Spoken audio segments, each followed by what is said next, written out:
The Powerverse operates off the premise that even though there is a multitude of realities, that all of them share a common reality, a common creation. So every timeline or every dimension may in fact have its own creation. That creation could not come about without the ultimate creation of all things. And it is that ultimate creation that gave birth to the multiple possibilities and dimensions or dimensionalities, or what we call dimes. So your reality, our reality, and your hero's reality are truly all a part of this one giant reality. And that universe is called the Powerverse.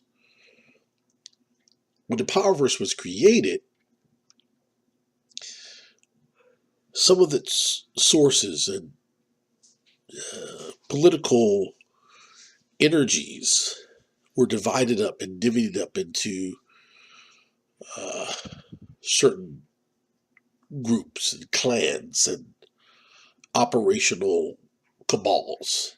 Uh, there's the Palace of Infinite Light that holds basically all of the divine beings, those who live in the immortal realm. And it houses those for all realities, actually. Even though a reality may have its own higher dimensional plane, the ultimate high dimensional plane exists within the immortal plane of the Powerverse. Just as though there's the Palace of Infinite Dark, which houses a lot of the opposite or negative forces and beings and so forth.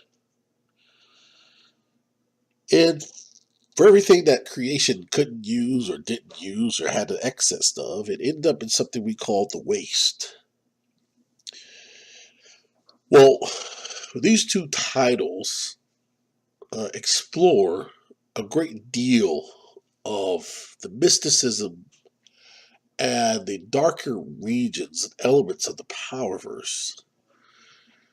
When the matter density converter arced from willpower's reality and spread out through the multiverse, it thinned the barriers between all these realities and allowed them to realize they're in a connected, composited, ultimate reality, the Powerverse.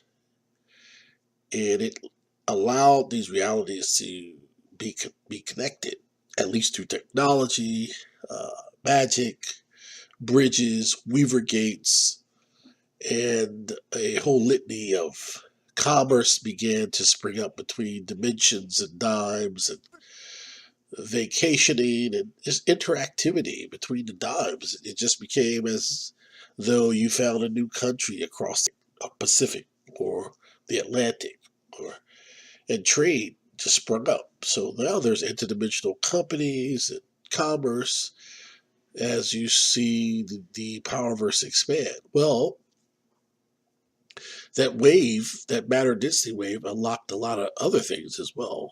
A lot of dark, hidden things.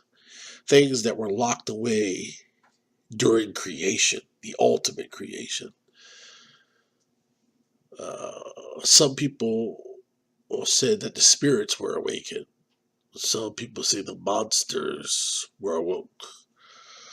Uh, some say that the fall from heaven happened over and over again at multiple times, and that some divine beings fell from their heavenly realms to earth, and demonic forces are running free. Detective Grimm and Orison explore these elements of the Powerverse and really get you to understand what lies beneath the multiverse.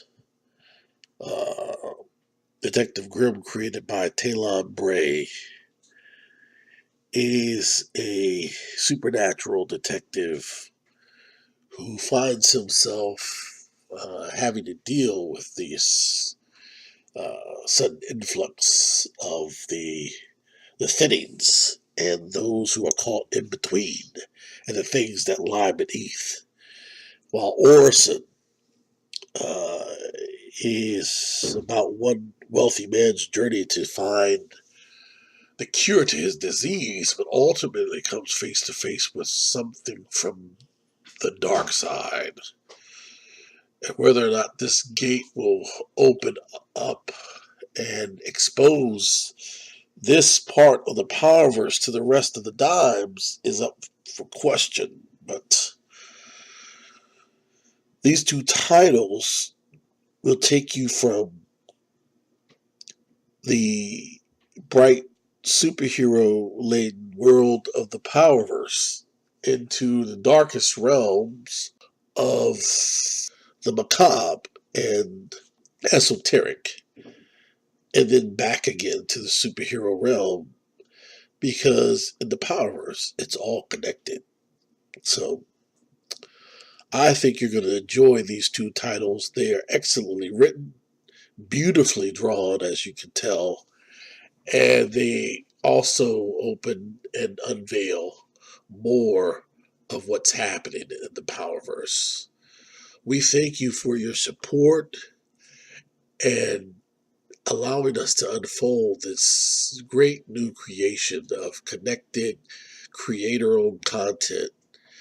And we are trying our best to create brand new icons for a new generation. Uh, and we're making it happen.